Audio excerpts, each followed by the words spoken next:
오늘 말씀은 올드 테스터먼트, 그러니까 하나님께서 모세와 이스라엘 백성과 맺은 언약인데 특별히 시내산에서 맺은 언약입니다.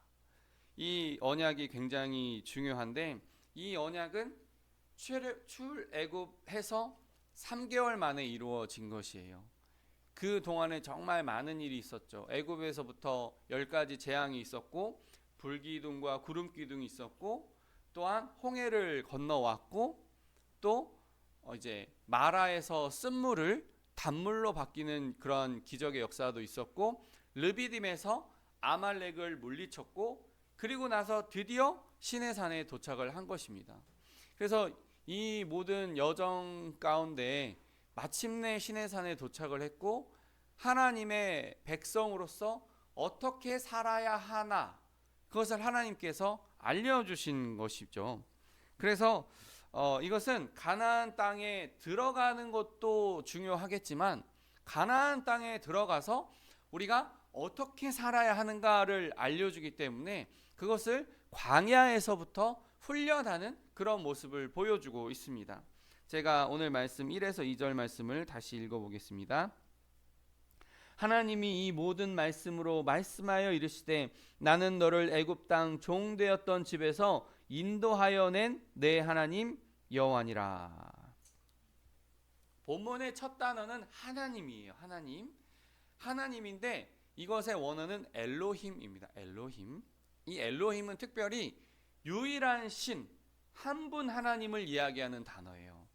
그러니까 이게 우리의 지금의 개념 속에는 우리의 머릿속에는 너무나 익숙하지만 그 당시에는 다 다신교거든요. 애굽에서도 그랬고 또 유프라데 유역의 수많은 그런 종교도 그렇고 하나의 신은 있을 수 없어요. 너도 존중받고 나도 존중받고 너의 지역의 신이 뛰어나면 나의 지역의 신도 뛰어나고 다 이런 존중과 평화의 언어로 알았었는데 이스라엘의 하나님은 한 분 하나님이시다는 것이죠. 엘로힘. 그러니까 한 분 하나님, 다른 신은 없다는 거예요. 그 언어 안에는 그런 의미가 담겨져 있습니다. 그러니까 우리가 하나님으로 부르는 이 하나님은 한 분 하나님이라는 뜻이에요. 그러니까 정말 이처럼 정확한 번역이 있을까 할 정도로 굉장히 하나님이란 단어는 우리가 복음을 받아들일 때 굉장히 수월할 수 있었던 그러한 단어처럼 보여집니다. 그런데 이 하나님은 특별히 창조주 하나님이시죠. 이 세상을 만드신 하나님이라는 것입니다. 이 세계 안에는 많은 수학적 질서가 있죠. 그걸 뉴턴이 발견했고 또 많은 과학적인 질서가 있습니다. 과학에는 물리, 생물, 또 지질학, 지구과학, 뇌과학, 그 다음에 미세 에너지들이 움직이는 요즘 많이 이렇게 활발한 양자역학, 수많은 그 세포 안에 세포, 막 핵 이런 걸 연구하는 수많은 질서가 있는데 그것의 제1원인자, 그것을 만드신 창조자가 바로 하나님이라는 것입니다. 만드신 분이 주인이시고 그분은 한 분 하나님이시다. 이거를 계속 말씀하고 있는데 이 하나님이 모든 말씀으로 말씀하여 이르시되라고 되어 있어요. 말씀은 영어로 word입니다. word. 워드 하니까 또 컴퓨터 워드가 생각나기도 하는데 이 워드라고 하는 존재에 대해서 좀 설명을 드릴게요. 오늘 예화에 등장하는 주인공이 여기 앞에 앉아있기 때문에 제가 부담이 되는데 우리 소희가 차 안에 있는 강아지 인형이 차 안에 있기 때문에 너무 외로울 것 같대요. 그래서 저와 아내의 허락을 받지 않고 갑자기 교회 문을 내려가서 차로 가려고 했었어요. 동생은 막 뒤따라가고 막 그랬단 말이에요. 저희는 화들짝 놀래가지고 다시는 그러면 안 된다고 그렇게 교육을 하면서 강아지는 희노애락의 감정이 제가 제 딸한테 희노애락이라는 표현을 쓰지 않았지만 기쁨, 그다음에 화남, 그다음에 슬픔, 즐거움, 외로움, 분노 이런 감정을 느낄 수가 없는 거야라고 말해줬어요. 이 말은 무엇이냐? 워드, 그러니까 말을 토해내는 존재와 말을 토해내지 못하는 존재에는 분명한 차이가 있다는 거. 그것은 바로 생명을 의미하고 있습니다. 그러니까 이 창조주이시고 한 분 하나님이신 이분께서 말씀하신다는 것은 굉장한 의미가 있다는 것을 알 수 있어요. 한 분 하나님이시고 창조자이신 이 하나님께서 말씀하신다. 그것은 귀 기울여 들을 필요가 있다는 것을 의미하고 있습니다. 그래서 그분이 이제 그 하나님이 나와 아무 관계가 없는 분이 아니라 애굽 땅 종되었던 집에서 너희를 이끌어낸 나 여호와라 라고 말씀하고 있어요. 자, 이게 엄청나게 우리에게 익숙하기 때문에 엄청나게 단순하게 들리지만 그렇지 않아요. 우리가 보세요. 지금 러시아와 우크라이나가 싸우고 있습니다. 전쟁이 2년 2개월이 지났어요. 러시아가 우크라이나를 쳐들어와서 동부와 동남부 지역의 이 해안가, 그러니까 부동항을 향해서 러시아가 막 쳐들어와 가지고 처음에 뉴스들은 우크라이나가 선전하고 있다. 전쟁이 장기화되고 있다. 그럼 러시아한테 불리하다. 이제 미국은 서방 세계는 러시아 경제 제재를 할 것이다. 러시아는 굉장한 어려움에 처할 것이다. 그랬거든요. 러시아는 지금 경제 성장률이 3%가 넘었습니다. 인도로 중국으로 막 또 석유와 천연가스 이런 것들 지하자원 이런 것들을 판매함으로 인해서 알게 모르게 수익이 많이 올랐다는 거예요. 기름값도 또 올라가고. 그리고 푸틴은 지금 지난달에 5선에 당선이 돼서 여전히 대통령이 되었어요. 지금은 러시아에게 완전히 유리한 국면으로 접어들었다라고 전문가들이 평가합니다. 그러니까 세계 초강대국의 영향력 아래서 벗어난다는 것이 엄청나게 어려운 일이라는 것을 오늘 역사를 통해서도 증명되고 있는 거예요.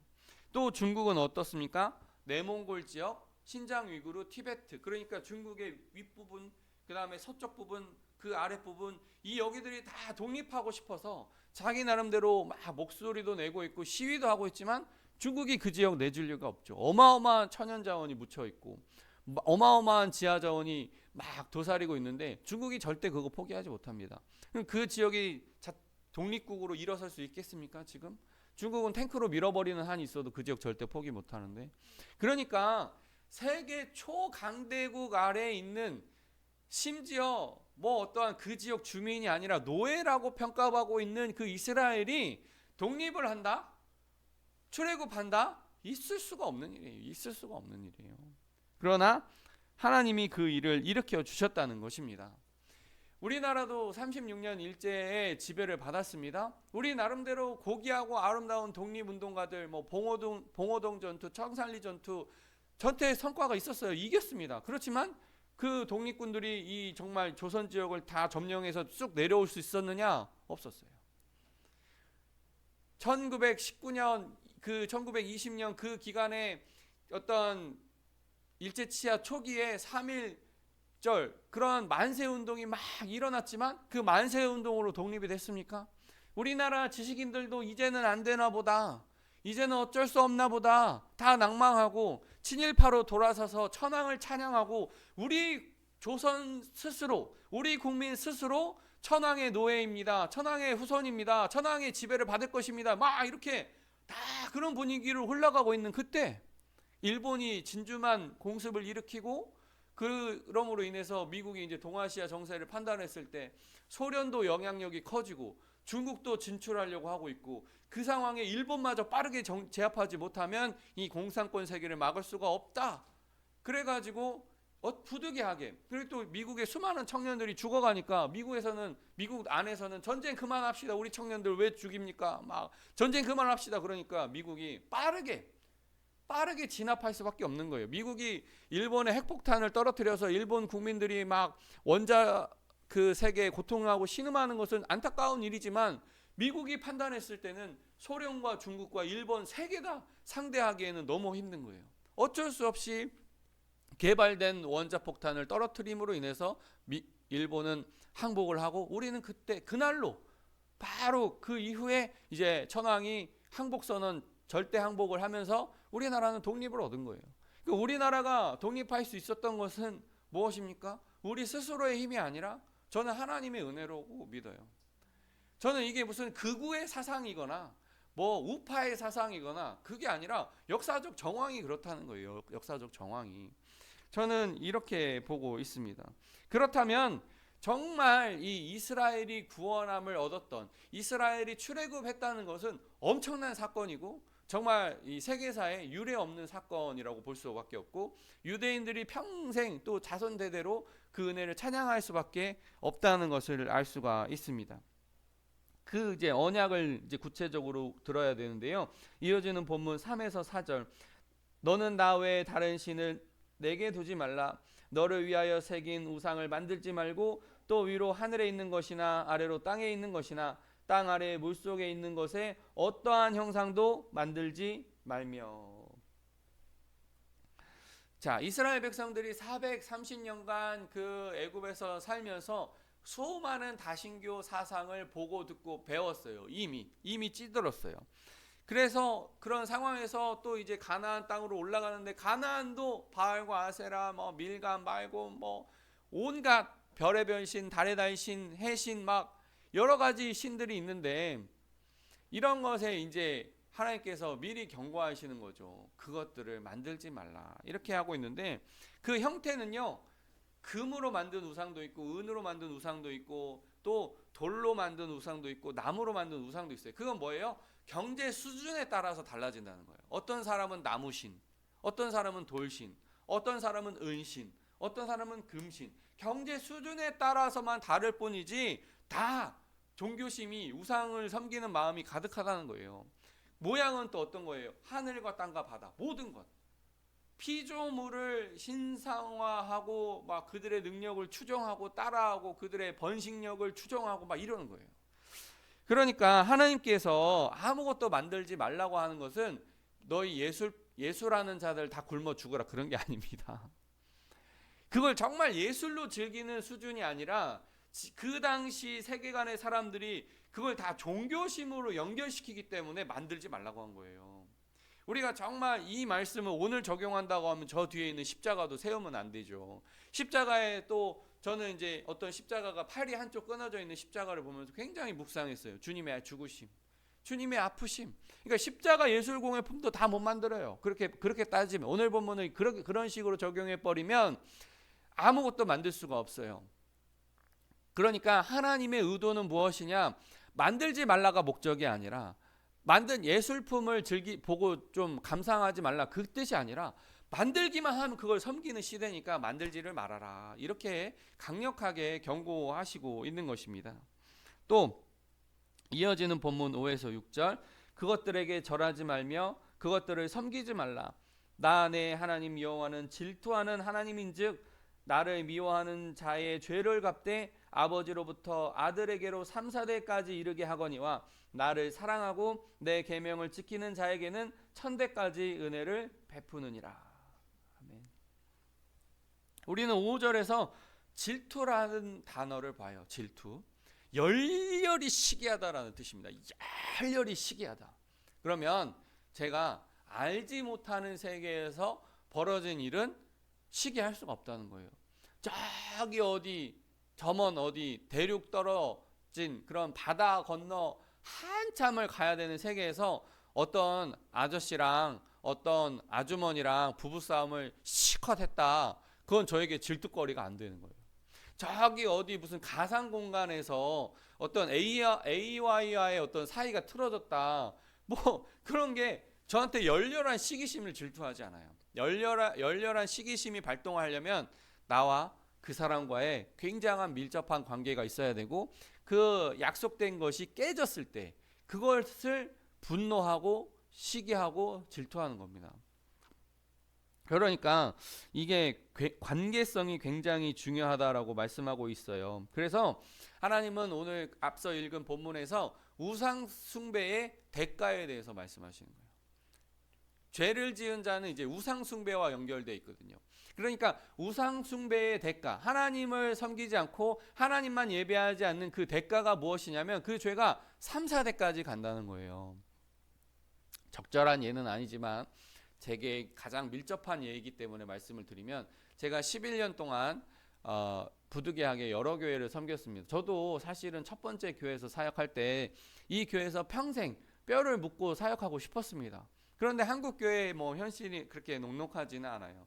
예를 들면 하나의 사역자가 교육전도사, 준전임전도사, 전임전도사, 그 다음에 특기 부목사, 특수사역 부목사, 그 다음 교구목사, 이런 어떤 단계들이 있다고 보면은 교회마다 저마다 사정이 다르기 때문에 한 교회에서 이렇게 쭉 컸다, 그건 너무나 행복한 일이죠. 이사도 안 다니고 편안하고 거기서 뭐 결혼까지 딱 이어지는 그런 안정적인 그런 곳이면 얼마나 좋겠습니다만, 사람이 이렇게 그 나이를 먹고서 점프를 이렇게 하다 보면, 성장을 해야 되면 그 교회에서 받아주지 못할 수도 있어요. 이미 인원이 다 찼는데. 그러니까 올라가다 보면 이동을 할 수밖에 없는 일이 발생을 해요. 그 과정에서 저는 여러 목사님들을 경험을 했는데 그런 거는 있는 것 같아요. 저도 통계가 아니기 때문에 제 경험입니다. 부모님이 막 핍박을 하고 신학하면 죽인다 그러고 학비 안 대준다고 하고, 그렇게 그런 가정에서 자라신 목사님을 보면요, 열정이 많아요. 뜨겁습니다. 이 하나님 아니면은 정말 죽음을 달라는, 하나님을 섬긴다는 그 열정이 너무 가득하죠. 근데 사석에서 이렇게 오래 대화를 해보면 좀 세상 사람 분위기가 나요. 세상 사람 분위기가 나요. 이런 모습들이 있는데, 반대로 3, 4대 이렇게 신앙이 거쳐져서 목사님이 되신 분들은 침착합니다. 도덕성이 굉장히 높아요. 사석에서 만나도 실망할 일이 별로 없습니다. 이런 것들을 보면서 저는 죄에 대한 습관이 멀어지기까지 시간이 걸리는구나. 이 죄된 습성이 세대를 건너뛰면서 죄된 습성이 더 연해지고 더 정결해지고, 이런 것이 3, 4대 걸리는구나, 그렇게 저는 이해를 하고 있습니다. 그렇다면 하나님을 온전히 섬긴 사람은 자손 천대까지 그 복을 받는다는 것은 무슨 뜻일까요? 저는 당당한 지옥과 부끄러운 천국에서 우리는 그 지점을 생각해 볼 수 있다고 저는 여깁니다. 그러니까 당당한 지옥, 당당하다, 좋다, 이렇게 이렇게 즐겨야지, 막 당당하게 살다가 지옥에 가는 거랑 간신히 하나님을 알아보고 부끄럽지만 저도 받아주십시오 하는 그 갭이 엄청나다는 거예요. 우리 한번 생각해 보세요. 당당한 지옥에 가고 싶습니까? 부끄럽더라도 천국에 가고 싶습니까? 당연히 부끄러운 천국에 가야 되는 거죠. 예수님 십자가 우편에 좌편에 강도들이 막 처음에는 이렇게 쏘아 붙이다가 예수님께서 그 사람들을 향하여서 하나님 용서해 주십시오, 저들이 알지 못해서 그러는 것입니다 라는 그런 기이한 신의 성품을 듣고 깨달은 한 사람이, 이 사람은 죄가 없다, 너는 너의 죄 때문에 고발을 당해서 그러지만 내가 봤을 때 이분은 죄가 없다, 당신이시여 당신의 나라가 임할 때 나를 기억해 주옵소서라고 할 때 예수님께서 내가 오늘 나와 낙원에 있으리라 그런 말씀을 해주셨잖아요. 그러니까 십자가에 달려서라도, 예수님 죽기 직전에라도 예수님 옆에서 당신의 나라가 임할 때 나를 기억해 주옵소서라는 고백이 엄청나게 귀한 거죠. 엄청나게. 그게 자손 천대의 복과 이렇게 매칭이 되는 것입니다. 그것이 영원한 복락을 얘기하는 것이구나. 우리가 그것을 기억해야 돼요. 바울은 빌립보서에서 이렇게 말씀하고 있어요. 형제들아, 나는 아직 내가 잡은 줄로 여기지 아니하고 오직 한 일, 즉 뒤에 있는 것은 잊어버리고 앞에 있는 것을 잡으려고 표대를 향하여 그리스도 예수 안에서 하나님이 위에서 부르신 부름의 상을 위하여 달려가노라. 아멘. 다시 본문으로 돌아와서 하나님의 자녀가 되었다고 성도의 모든 삶이 완벽해지는 것은 아닙니다. 그러니까 지옥에서 천국으로 올 만은 왔지만 삶의 모습이 완벽하지 않아요. 그렇지만 우리가 하나님이 주시는 그 은혜의 달콤함을 따라서 우리가 점점점 변해가는 겁니다. 지옥에서 천국으로 올마왔지만 아직 삶이 온전하지 못해요. 완벽하지 못해요. 그렇지만 하나님이 주시는 은혜의 달콤한 복락으로 인해서 우리는 조금씩 좋아질 줄로 믿습니다. 우리는 그런 거를 꿈꿔야 돼요. 지금 당장은 뭐가 문제가 해결이 안 되지만 3년 후에 내 모습, 5년 후에 내 모습, 7년 안에 예수님 안에서 내 모습이 더 아름다워져야 돼요. 우리는 그거는 포기하면 안 됩니다. 우리가 그걸 가지고 살아가야 돼요. 자, 또 이어지는 본문 7에서 8절 말씀. 너는 내 하나님 여호와의 이름을 망령되게 부르지 말라. 여호와는 그의 이름을 망령되게 부르는 자를 죄 없다 하지 아니하리라. 안식일을 기억하여 거룩하게 지키라. 저는 갑자기 좀 다른 이야기를 하는 것 같아서 죄송하지만 연관성이 있으니까 한번 들어보세요. 요즘에 경기가 워낙 안 좋다 보니까 중고차 시장이 많이 얼어붙었대요. 저는 뭐 열심히 사는 사람들이 많이 있지만 중고차 딜러들도 굉장히 열심히 살더라고요. 유튜브도 하고 뭐 홈페이지도 운영하고 어떻게든지 이제 한 대라도 팔아서 이제 생계도 유지해야 되고 가정도 꾸려야 되고. 그런데 열심히 일하는 사람들에게 응원하는 마음으로 참 그분들도 잘 되셨으면 좋겠다 그런 생각을 하거든요. 자, 근데 이제 차에 대한 얘기를 좀 하고 있는데 뭐 하차감 이야기가 많이 나와요. 승차감이 아니라 하차감.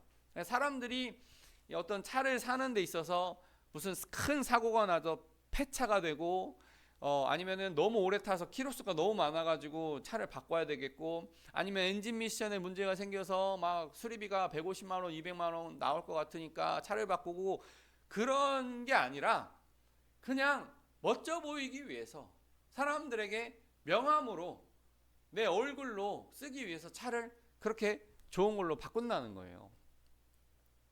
그러니까 사람이 어떠한 존중받고자 하는 욕구가 굉장히 크구나, 그런 것들을 알 수가 있어요. 존중, 인정받고 싶어하는 욕구가 굉장히 크구나 라는 걸 알 수가 있습니다. 이제 또 당사자가 앞에 있으니까 말하기 좀 그렇지만 얼마 전에 이런 일도 있었어요.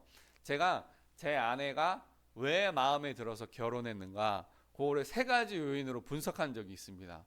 첫 번째, 사모가 된다고 하는 마음가짐 35%. 그러니까 100%가 있으면 35%는 그냥 사모가 된다는 그 자체에 35점을 100점 중에 35점을 준다는 거예요. 두 번째는 경제적인 위기가 왔을 때 일할 수 있는 능력과 그런 경험, 그것을 또 35%라고 했습니다. 근데 이제는 이제 남편으로서 실제로 그렇든지 그게 아니든지 어쨌든 남편으로서 이제는 예쁘다고 말을 해줘야 돼요. 아니 이제 그 말은 안 나오면 안 될 것 같은 거야. 그러니까 예쁘다는 걸 해줘야 되는데 이미 지금 몇 퍼센트를 제가 썼습니까? 35%. 35% 더하면 몇 프로입니까? 70%입니다. 나머지 몇 프로입니까? 30%. 30%는 예뻐서 결혼을 했지라고 하니까 아내가 만족을 했을까요? 만족을 못했을까요? 만족을 못하는 거예요. 그 5%가 모자라다고. 그러면 100% 중에 100점 중에 그러면 105점을 줘야 되는 거야? 그럼 200점 줄게. 이렇게. 사람은 잘 인정받고 싶어하는 욕구가 있어요. 그런데 하나님은 그런 어떠한 뭐 물질적인 거나 뭐 외모나 그런 것에 그런 큰 욕심은 없으신데, 한 가지는 좀 욕심이 있으신 것 같아요. 그거는 하나님에 대한 명예입니다. 명예. 하나님의 존재에 대한 인정. 그건 하나님이 받고 싶어 하셔요. 왜냐하면 하나님의 이름을 망령되에 이르지 말라라고 하는 점에서 우리는 그걸 알 수 있거든요. 그러니까 아람의 군대가 이스라엘의 하나님은 산의 하나님이시지 들의 하나님은 아니시니까 들에서 싸우면 이길 거야 라고 하는 거예요. 하나님 어떻게 하셨습니까? 이스라엘을 통해서 들에서 쓸어버리시는 거예요. 그러니까 하나님의 이름을 망령되에 일컫는 것은 죄 없다 하지 반드시 심판을 하신다는 거거든요. 또한 어떤 일이 있었죠? 이제 골리앗이 블레셋의 선봉장이고 다윗은 베들레헴 시골 양치기 소년이에요. 그러니까 골리앗이 하나님과 사신 하나님의 군대를 모욕하니까 양치기를 통해서 군대 장관을 쓸어버리시고, 일본이 나는 하나님도 두렵지 않다라고 하니까 그런 심판을 당하는 거예요. 그러니까 참 하나님은 하나님 자신에 대한 존재, 명예에 대한 거를 훼손하면 참 그거는 언젠가는 심판을 하신다는 것을 역사를 통해서 이렇게 볼 수가 있습니다. 또 아까 읽었던 8절에 안식일에 대한 말씀이 있었죠. 우리는 이 안식일에서 2가지 의미를 발견해야 됩니다. 그것은 첫째, 예배예요. 예배. 이 예배는 어떠한 것이 있느냐? 하나님 앞에 당연히 해야 될 감사와 찬양이죠. 그런데 두 번째는 바로 그 예배를 통해서 배우는 지혜입니다. 지혜.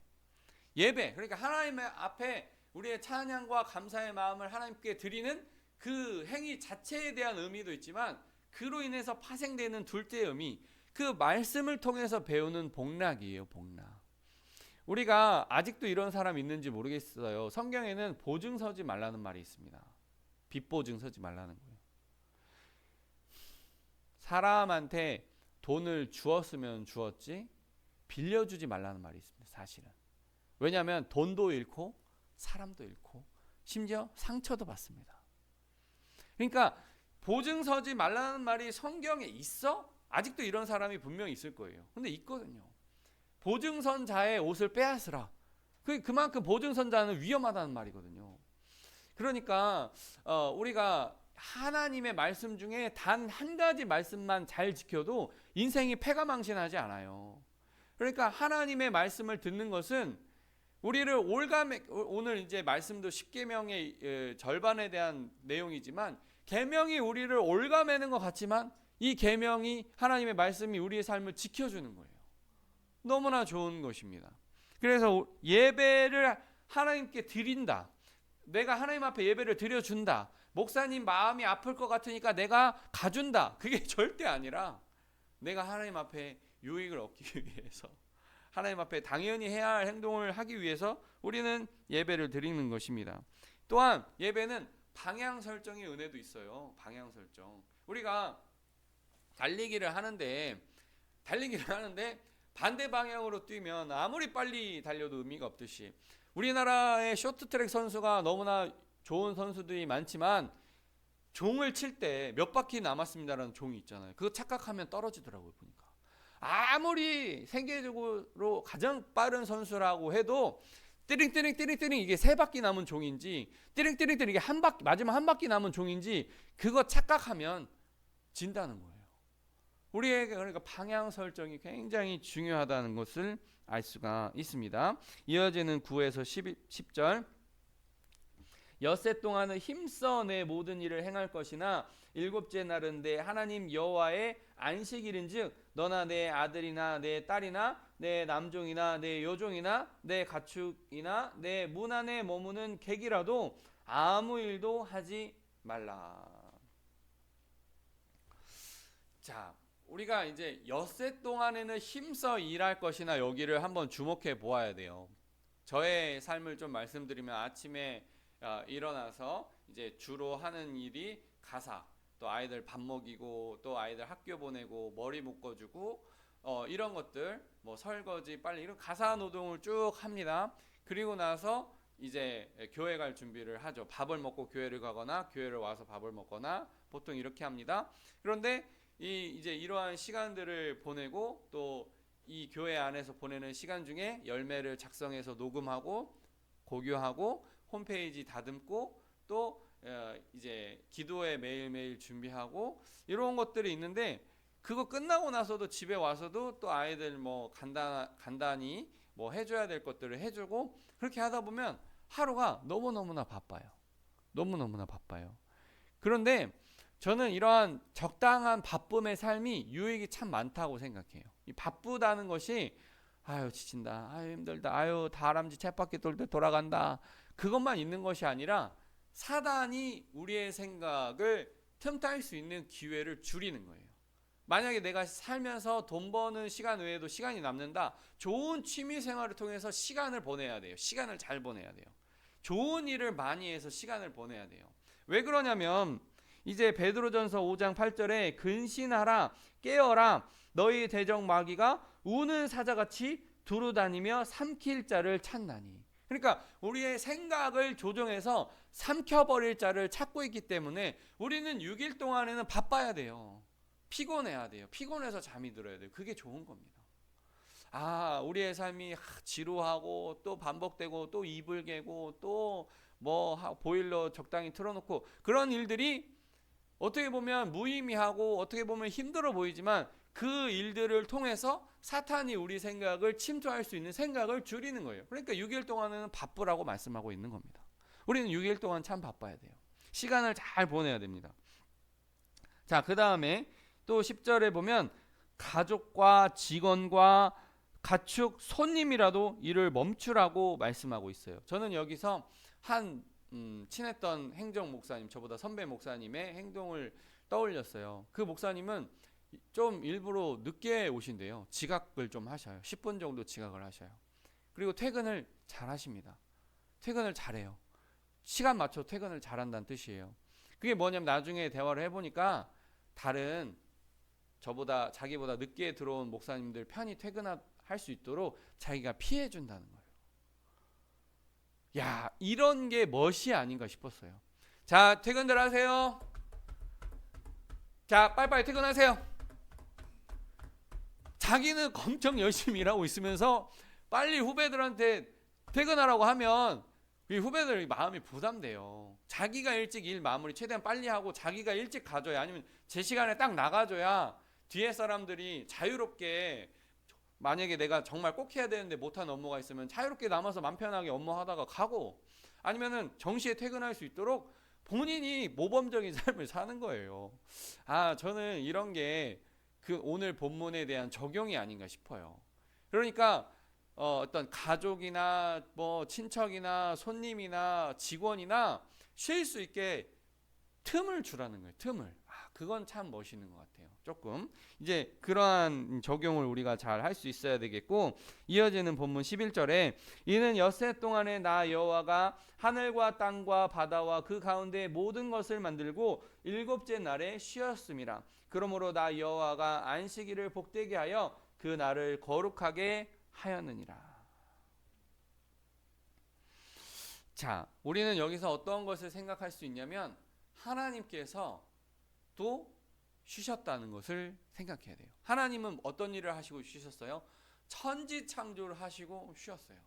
세상에서 가장 아름답고 가치 있고 인간들이 살아갈 수 있는 여러 것들을 만들어 주시고 그 위대한 일을 하시고도 쉬었다는 거예요.